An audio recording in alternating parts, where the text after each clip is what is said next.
often we go into spaces and we hear people telling the most amazing stories, and it's full of color, and it's interesting, and we think to ourselves, I could never do that.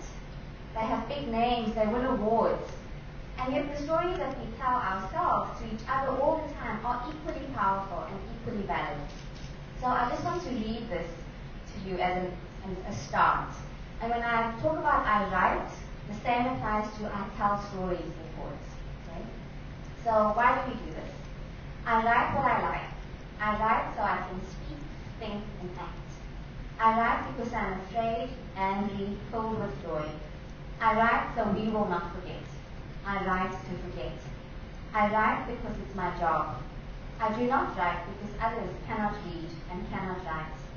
I write because others cannot. When I sit down to write, the words stick in my throat. Sometimes when I write, I feel that I'm being eaten alive.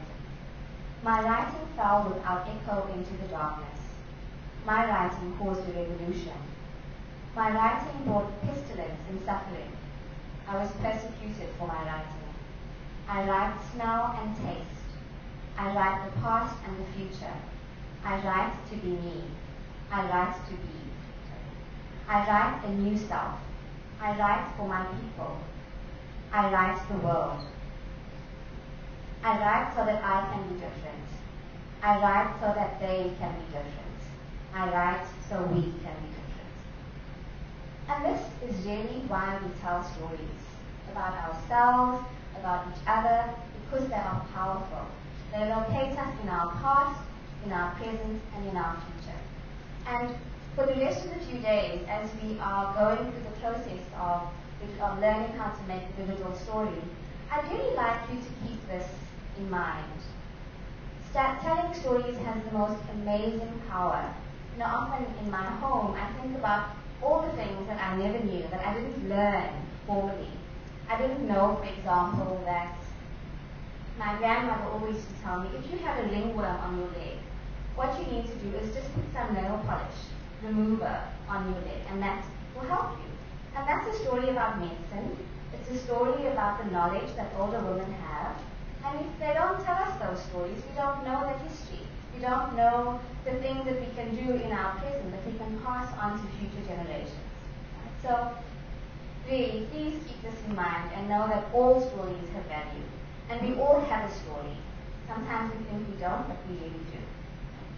So now I'm just going to show you 3 examples of what digital stories could be. They were all produced in different contexts. The first one was produced in November last year, where we brought together a group of people who worked on a program that the Women's Program has called the Gender Evaluation Methodology.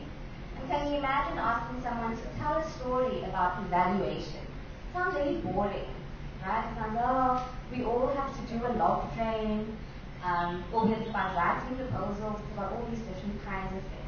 But this is a story that one woman told about her experiences of using the methodology. And I just want you to note, if you can even just write them down, what are the things that stood out for you?